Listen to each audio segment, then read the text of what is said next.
Welcome back, you two. Greetings, Lord Hien. Glad you could join us. Glad to be here.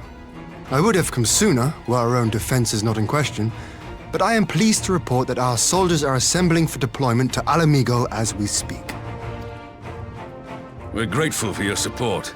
Thanks to the efforts of our allies, it won't be long before we've established defensive positions on this front as well.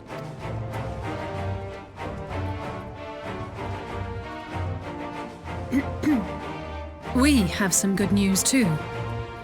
Alphino has come back to us. As for the bad news,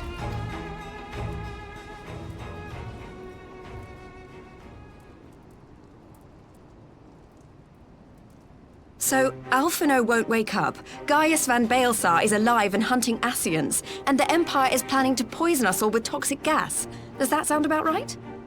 Ordinarily, any one of those things would have left me in shock. But the way things have been lately, it's all starting to seem pretty normal. Getting back to your report, are we sure this Black Rose is the weapon Maxima was talking about? It fits the description. And it seems we have Alphino to thank for sparing us an early demonstration of its effectiveness. I have a feeling this won't be the last time his bravery in the Empire will serve us here in Eorzea. The threat of an unknown weapon has had us all on edge. But now that we know what we're dealing with, we can take steps to defend against it. As for Gaius, I'm not sure what to think. Am I happy he's alive? Not in the slightest. Am I happy he's hunting Ascians? Aye, I'd have to say I am. Oh, speaking of Garleans you didn't expect to see, we have a tale of our own, as it happens. When we sent envoys to the Imperial Army to request talks, they returned with the message that Varys Zos Galvus would be attending. The Emperor himself. Well, Varys did sanction the Popularis peace mission. But knowing that an Ascian walks in his son's skin, I do not see how we can trust him or anyone from that nest of vipers. The Alliance would proceed with negotiations regardless, if only to give ourselves more time to prepare. We do, however, require your cooperation. Right. Yes. So, as a condition for the talks to go forward, the Empire has requested that a member of the Scions be present. There'll be a representative from each Alliance nation, of course, but I'm afraid we have to ask that you come along too.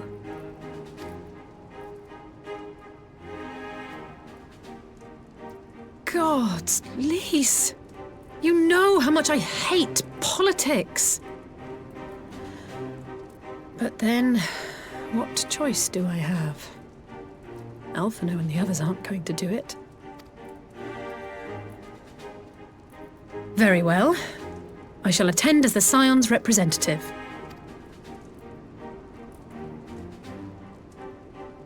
In case you're wondering why I didn't ask you, the Empire also requested the presence of Eorzea's champion.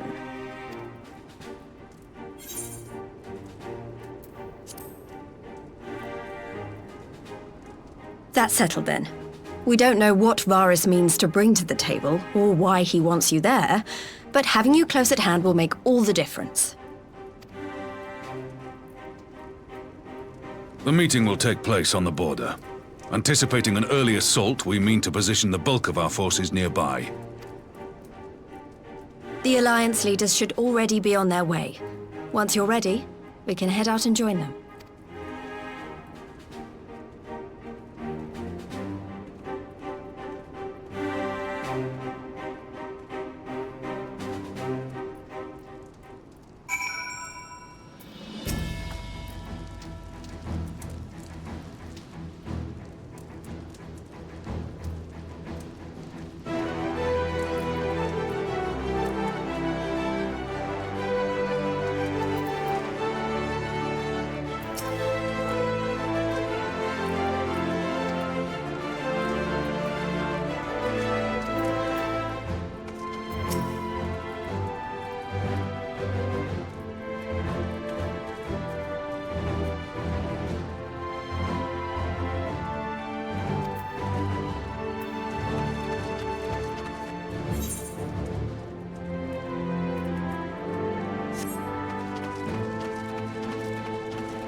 esteemed representatives of the Eorzean Alliance. On behalf of the Gallian Empire, I thank you for inviting me here today. As this parley was convened at your request, I invite you to speak first. Very well, Your Radiance. I, Nanimo Ulnamo, 17th in the line of Ul, should be pleased to oblige you. As recent events in Alamigo and Doma have made plain, the subjugation and exploitation of neighboring nations is not a sustainable policy. Should this day end in war, you may very well defeat us, but you will never extinguish the people's desire for freedom. Though it may not be in our lifetime, there will be another revolution, another war, and the cycle will continue.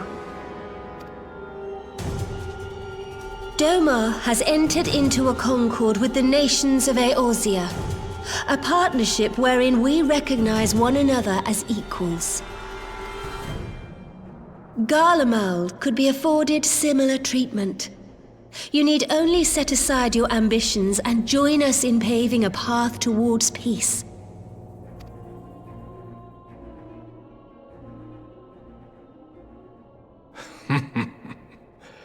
You will not win me over with sophistry, Your Grace. As you know only too well, this alliance lacks the strength to keep the peace within its own borders.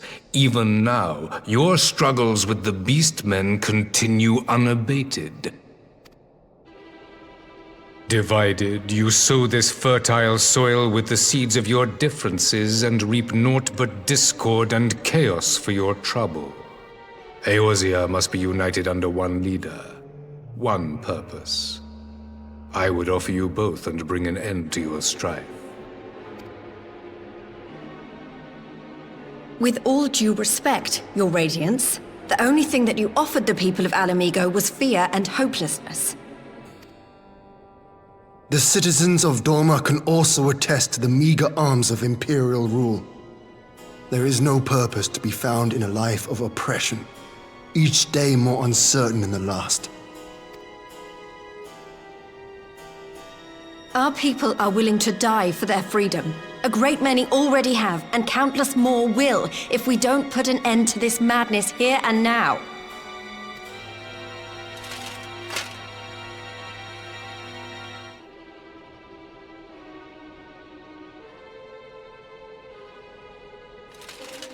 We brought order and stability to your lives. This madness and bloodshed is of your own making. You broke the peace, not Garlemald. Peace. Order. You kill our peoples, despoil our lands, take everything that is ours. And what? You expect us to lick the boot that grinds our faces into the dirt?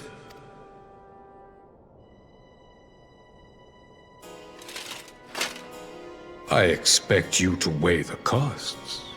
To recognize that countless lives have been lost on both sides in pursuit of a greater good, and to not squander all we have achieved in a fit of petulance.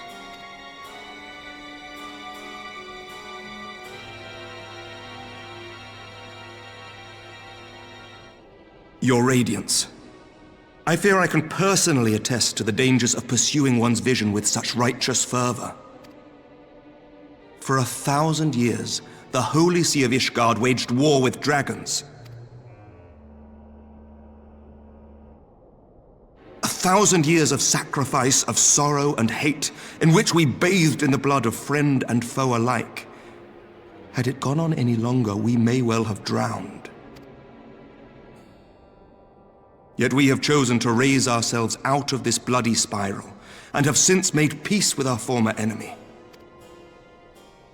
So I understand. No doubt the dragons were more receptive to your overtures in the wake of their leader's demise.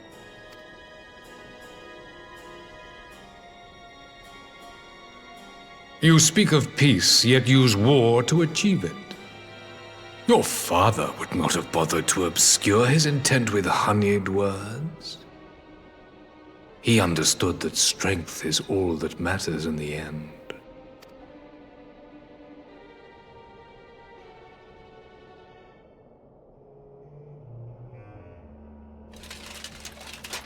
Without his clarity of vision, I can but wonder what will become of Ishgard and her people.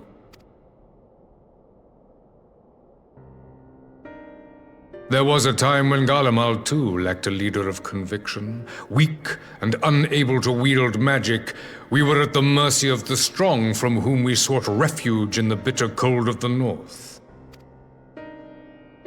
Were it not for the discovery of ceruleum and the subsequent development of magitech, we might never have gained the power to take back that which was rightfully ours.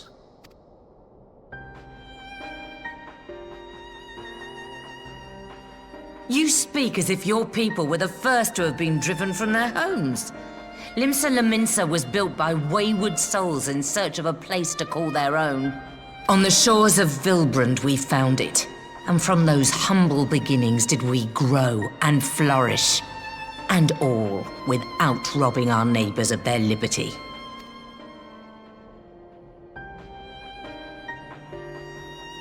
So saith the pirate.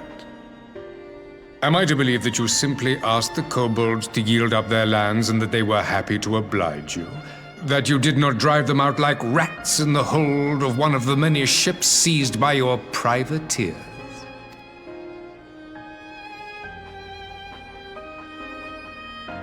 I will concede that after centuries of exile, reclamation may be mistaken for invasion. Nevertheless, it is not. And those who till stolen soil have no right to object when cast out in turn.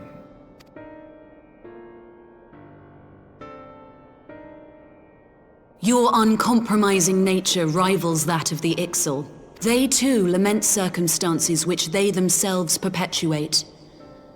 Were they but to embrace peace, we would welcome them with open arms. Indeed, some few have done just that, and now receive of the 12's Wood's bounty. Would that your people might learn from their example.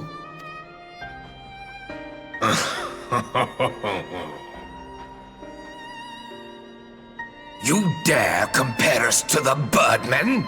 You who thought to invoke the 12 and threaten all of creation?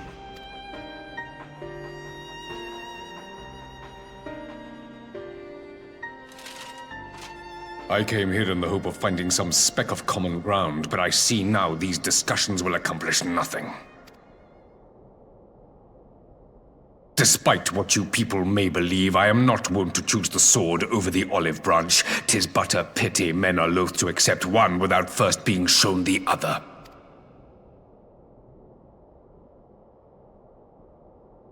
Wait! I beg you. This meeting was supposed to be a chance to find a way forward together, not to bemoan the missteps which brought us here. Please. If you truly consider violence a last resort, there must be a way we can come to an agreement.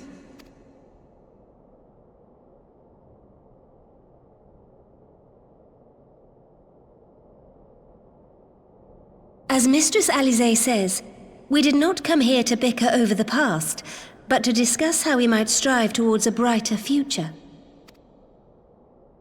Emperor Varys, may I suggest a short recess, that all present might compose themselves prior to beginning anew?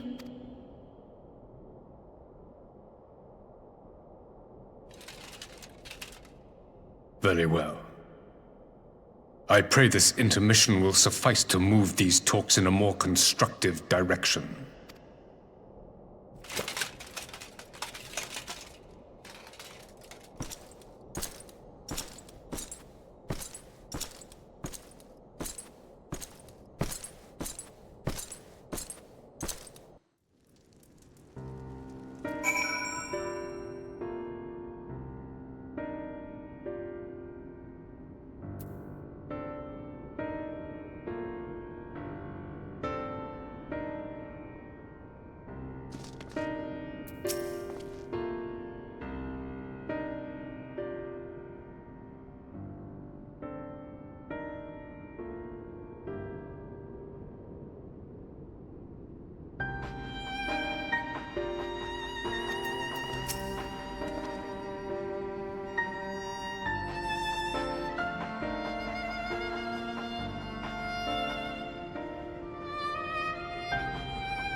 Now then, who would have the floor?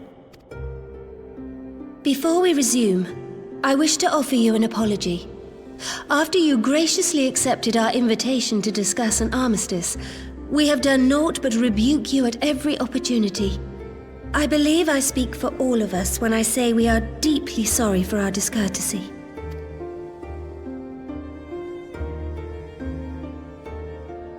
I'll admit your familiarity with our affairs surprised me, and served to remind me how little I know of yours. I think all here can understand the desire to reclaim one's homeland. But why expand further? That is my question. If I may, the answer can be found in the Imperial doctrine they took great pains to impart to my people. Recognizing the threat icons posed to the world, Solus Zos Galvus decreed that they were to be eradicated. To this end, he began a campaign to unite all lands under the Garlean banner. Or so we were taught. Yet the Emperor only reached the burn, the Baron said to have been laid waste by icons, after conquering all the lands that lay between. What is more, I am quite certain the practice of summoning was not nearly so widespread in the days before the Empire's founding. When you put it like that, it all starts to sound like an excuse, doesn't it? But to distract from what? Why are you really waging this war?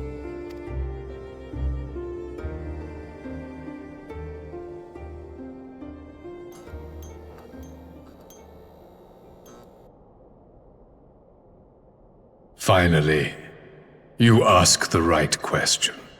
I can but hope you heed mine answer and at last accept the righteousness of our cause. My goal is this: to return the world to the way it once was, the way it was always meant to be. In doing so, mankind will be made whole once more.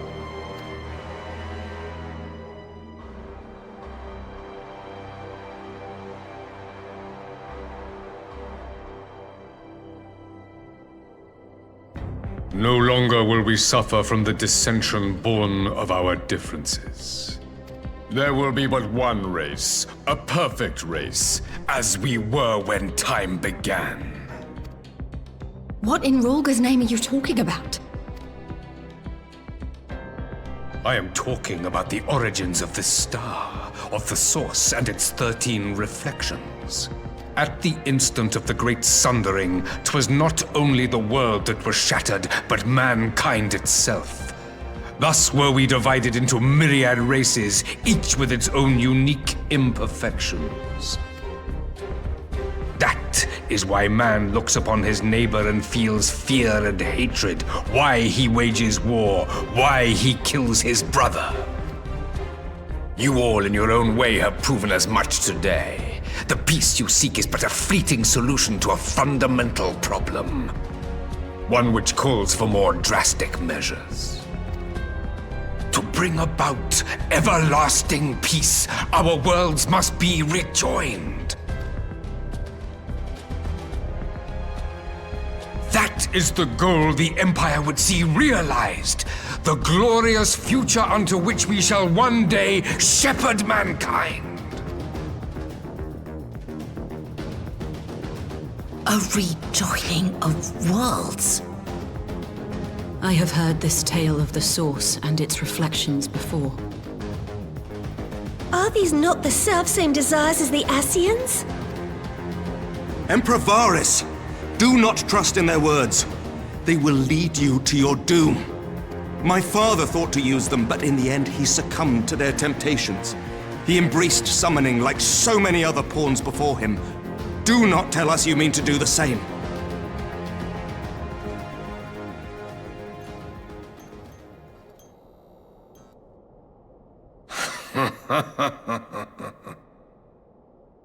To be a pawn, free from the burden of choice, would be a blessing.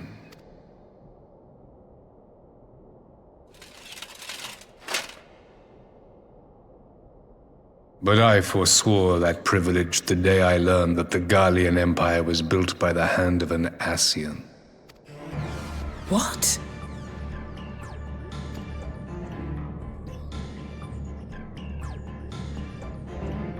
Yes. My grandsire, the former emperor, is of their number. And who better to build an empire capable of bringing about the calamitous change we desire? Would you condemn me for this alliance? For bowing to the will of these shadowy masters, when the prize is true and lasting peace?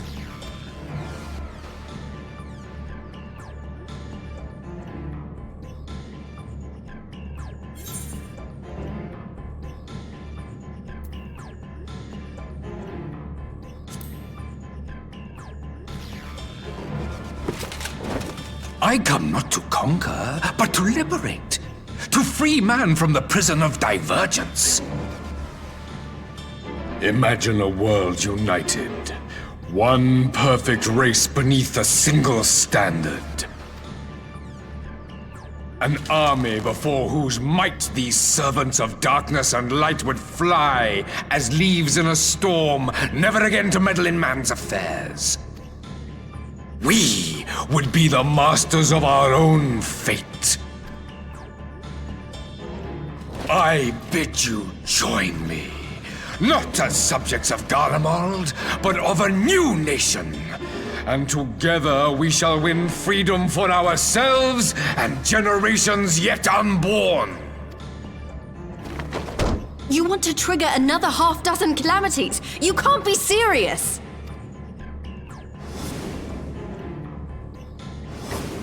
Have you forgotten how many died? There will be no one left! Do you truly imagine we would aid you in your bloodletting? It is unthinkable, unconscionable.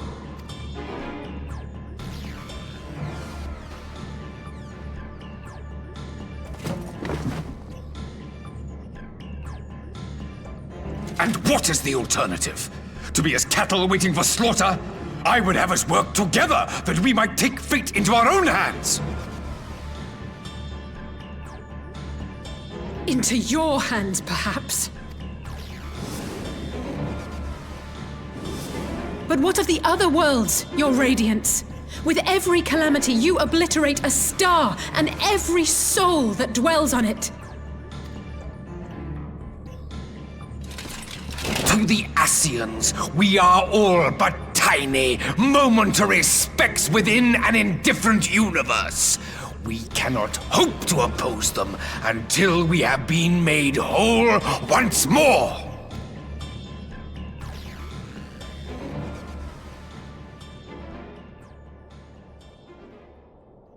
Are these truly the words of Garlemald's ruler? The flaws and foibles which you so abhor are what make us who we are. Every nation, even yours, Emperor Varys, is made whole through the combination of these imperfections, the strengths of one compensating for the weaknesses of another.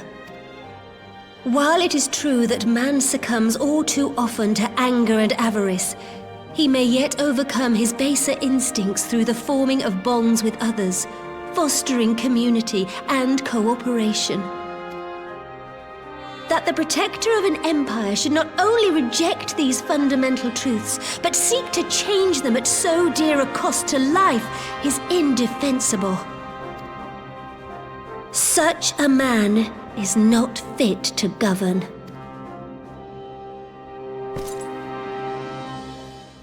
And you, warrior of light, would you refuse me as well?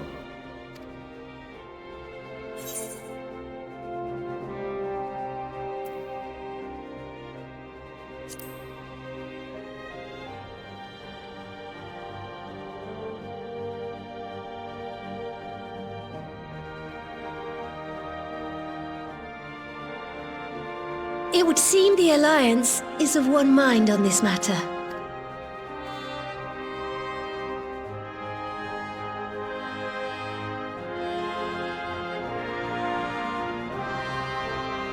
You Eorzeans never cease to disappoint me. Though I suppose I have only myself to blame for expecting more from savages. This discussion is at an end. I bid you make ready for our next meeting. It will not be at the negotiating table.